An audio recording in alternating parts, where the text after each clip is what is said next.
আজ আমি তোমাদের সাথে শেয়ার করব চিংড়ি মাছের একটা রেসিপি। তো এই চিংড়ি মাছের যে রেসিপি আজকে আমি তোমাদের সাথে শেয়ার করব, এটা কিন্তু আমার কোনো রেসিপি নয়, এটা হচ্ছে আমার মা ঠাকুমাদের তৈরি করা রেসিপি। এই রেসিপিটা কিন্তু তাদের থেকেই শেখা আমার। তো এই রেসিপি তৈরি করার জন্য কিন্তু আমি এখানে সবার প্রথমে বাজার থেকে নিয়ে চলে এসেছি চিংড়ি মাছ। আর এই রেসিপি কীভাবে তৈরি করছি সেটা জানতে হলে দেখতে হলে কিন্তু অবশ্যই তোমাদের বন্ধুরা আমার সাথে থাকতে হবে, আর আমার পুরো ভিডিও তোমাদের দেখতে হবে। তো মাছগুলো কিন্তু আমি ছাড়িয়ে ধুয়ে পরিষ্কার করে নিয়েছি। আর এখানে কিন্তু তেলেতে কিন্তু নুন আর হলুদে কিন্তু আমি চিংড়ি মাছগুলোকে ভেজে নেব। মাছগুলো কিন্তু বেশি কড়া করে ভাজবো না, হালকাভাবে কিন্তু আমি ভেজে তুলে নেব মাছগুলোকে। মাছগুলো যখন ভাজা হয়ে যাবে তখন কিন্তু আমি আর একটুখানি সামান্য পরিমাণে তেল দিয়ে দেব। দিয়ে আমি তার মধ্যে দিয়ে দিচ্ছি গোটা জিরে। তারপর আমি এখানে 3 রকমের সবজি কেটে নিয়েছি। এই দেখো, আলু, কুমড়ো, বেগুন। সবজিগুলো কিন্তু আমি একই রকম সাইজের রেখেছি। সবজি সবসময় যখনই আমরা একের বেশি সবজি মানে যে কোনো সব বানাবো তখন কিন্তু সবজি একই রকম সাইজে কিন্তু কাটলে বেশ ভালো লাগে দেখতে। তো এখানে কিন্তু আমি তার জন্য কিন্তু একই রকম সাইজের আমি সবজি কেটেছি। আলু, বেগুন, কুমড়ো তিনটেকে দেখো আমি একই রকম সাইজে গোট গোট করে কিন্তু কেটে নিয়েছি। তারপর সেগুলোকে আমি কেটে ধুয়ে পরিষ্কার করে তারপর কিন্তু গরম তেলে দিয়ে দিচ্ছি। নুন আর হলুদে কিন্তু আমি এগুলোকে ভেজে নেব। আর এর মধ্যে দিয়ে দিচ্ছি কিন্তু আমি একটা মাঝারি সাইজের পেঁয়াজ, একটু বড় করে কিন্তু পেঁয়াজটা আমি কেটেছিলাম, দিয়ে কিন্তু ভালো করে আমি ভেজে নেব।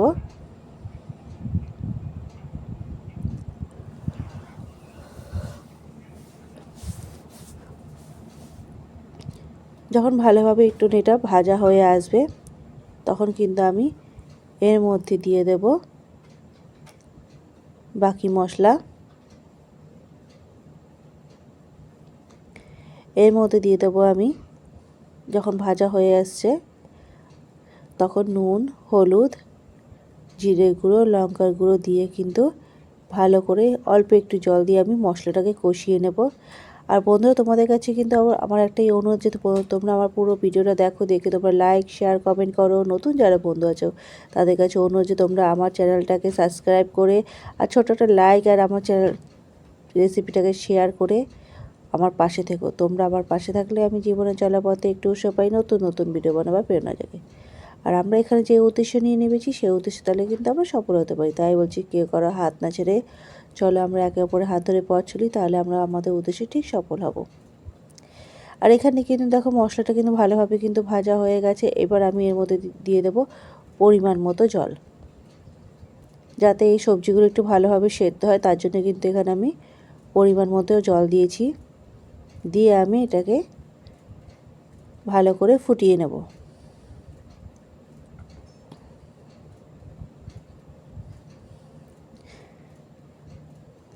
ভালো করে যখন এটা ফুটে আসবে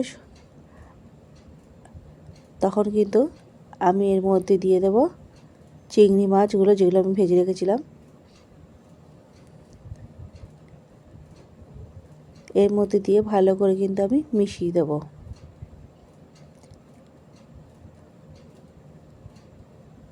তো আজকের আমার এই রেসিপি তোমাদের কীরকম লাগলো তোমরা কিন্তু অবশ্যই আমাকে জানাবে।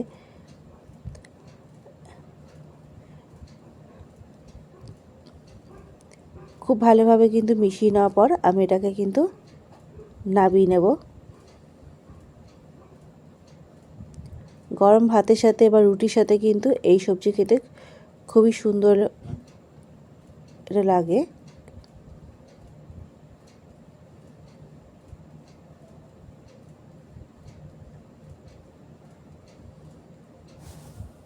তো বন্ধুরা, তোমরা কিন্তু অবশ্যই আমাকে কমেন্টে জানাবে যে আমার এই আলু কুমড়ো দিয়ে চিংড়ি মাছের রেসিপি কীরকম লাগলো। তোমরা কিন্তু আমার চ্যানেলটাকে সাবস্ক্রাইব আর ছোট্ট একটা লাইক আর শেয়ার করতে কিন্তু ভুলবে না। তোমাদের কমেন্ট অপেক্ষা কিন্তু আমি রইলাম।